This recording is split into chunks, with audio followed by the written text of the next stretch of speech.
स्वयंभू मनु और शतरूपा के ऋषियों की तथा दक्ष कन्याओं की संतानों का वर्णन तथा सती और शिव की महत्ता का प्रतिपादन। ब्रह्मा जी कहते हैं, नारद, तदंतर मैंने शब्द तन्मात्र आदि सूक्ष्म भूतों को स्वयं ही पंचीकृत करके अर्थात उन पांचों का परस्पर मिश्रण करके उनमें स्थूल आकाश, वायु, अग्नि, जल और पृथ्वी की सृष्टि की, पर्वतों, समुद्रों और वृक्षों आदि को उत्पन्न किया। काल से लेकर युग पर्यंत जो काल विभाग है उनकी रचना की। मुने उत्पत्ति और विनाश वाले और भी बहुत से पदार्थों मैंने निर्माण किया, परंतु इससे मुझे संतोष नहीं हुआ। तब सांब शिव का ध्यान करके मैंने साधन परायण पुरुषों की सृष्टि की। अपने दोनों नेत्रों को मरीचिकी, हृदय से भंगूर को, सिर से अंगीकारो, व्यान वायु से मुनिश्रेष्ठ पुलह को, उदार वायु से पुलस्त को, समान वायु से वशिष्ठ को, उपान से कृत्य को, दोनों कानों से अत्रि को, प्राणों से दक्ष को, गोद से तुमको, छाया से कर्दम मुनि को तथा संकल्प से समस्त साधन को, साधन धर्म को उत्पन्न किया। मुनि श्रेष्ठ, इस तरह इन उत्तम साधन को सृष्टि करके महादेव जी की कृपा से मैंने अपने आप को कृतार्थ माना। तत्पश्चात संकल्प से उत्पन्न हुई धर्म मेरी आज्ञा से मानकर रूप धारण करके साधन की प्रेरणा से साधन में लग गए।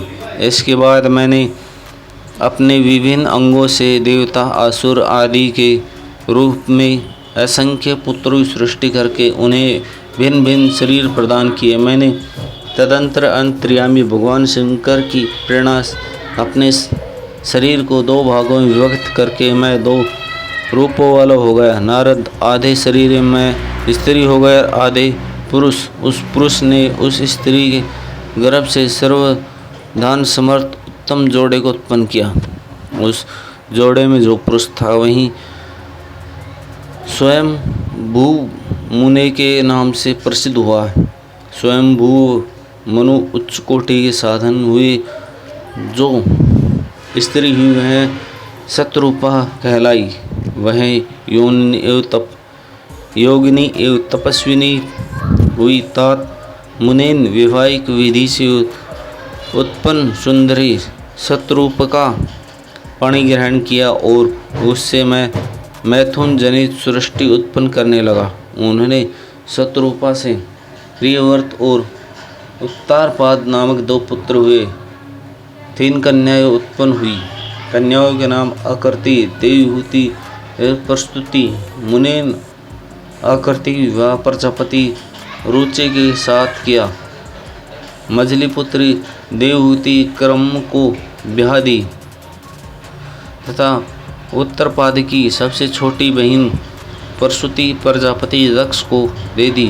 उनकी संतान परंपराओं के समस्त चराचर जगत व्याप्त है। रुचि से आकृति गर्भ से यज्ञ और दक्षिणा नामक स्त्री पुरुषों को जोड़ा उत्पन्न हुआ। यज्ञ के दक्षिणा से 12 पुत्र हुए। मुनि क्रम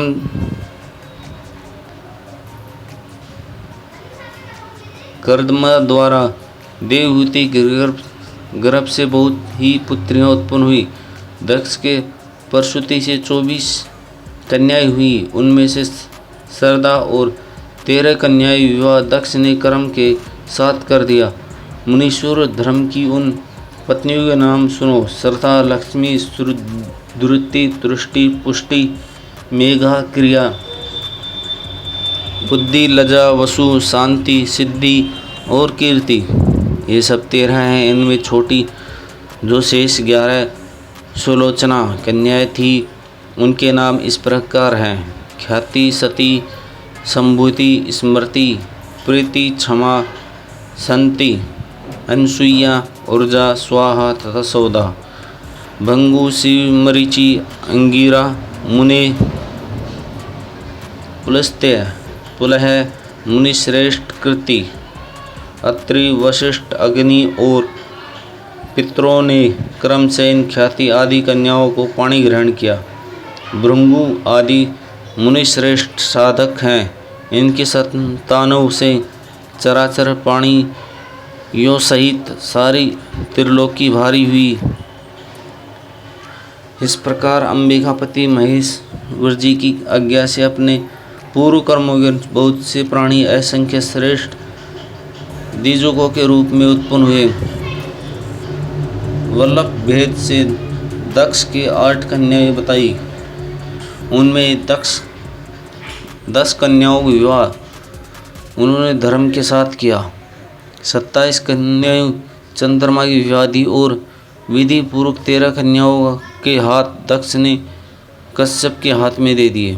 नारद उन्होंने 4 कन्याएं श्रेष्ठ रूप वाली ताक्षार्थ अरिष्टनेमी को ब्याह दी तथा भृगु अंगिरा और कृशासो को दो कन्याएं अर्पित की।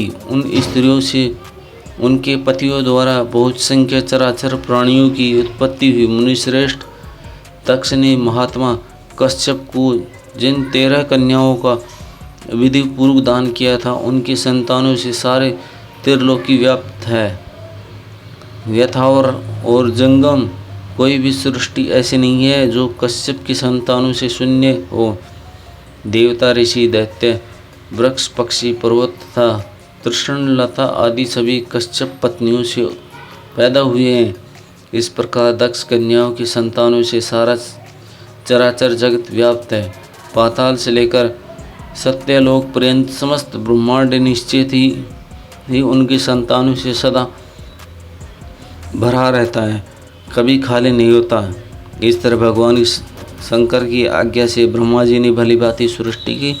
पूर्व काल में सर्वव्यापी शंभु ने जिन्हें तपस्या के लिए प्रकट की था तथा रुद्रदेव ने त्रिशूल के अग्रभाग पर रखकर जिनकी सदा रक्षा की, वे ही सती देवी लोकहित का कार्य संपादित करने के लिए दक्ष से प्रकट हुए। उन्होंने भक्ति उद्धार के लिए अनेक लीलाएं की। इस प्रकार देवी शिवा ही सती होकर भगवान शंकर से ब्याही गई, किंतु पिता की आज्ञा से पति का अपमान देखकर उन्होंने अपने शरीर को त्याग दिया और फिर उसे ग्रहण नहीं किया। वे अपने परम पद को प्राप्त हो गई। फिर देवताओं की प्रार्थना से ही वे शिव पति रूप में प्रकट हुए और बड़ी भारी तपस्या करके पुनः भगवान शिव को उन्होंने प्राप्त किया। मुनीश्वर इस जगत में अनेक नाम प्रसिद्ध हुए, जिनके कालिका, चंडिका, भद्र, चामुंडा, विजया, जया, जयंती, भद्रकाली, दुर्गा, भगवती, कामाख्या, कामदा, अम्बा, मुंडानी और सर्वमंगला आदि अनेक नाम है जो भोग और मोक्ष देने वाले हैं। ये सभी नाम उनके गुण और कर्मों के अनुसार हैं। मुनिश्रेष्ठ नारद, इस प्रकार मैंने सृष्टि क्रम का तुमसे वर्णन किया है।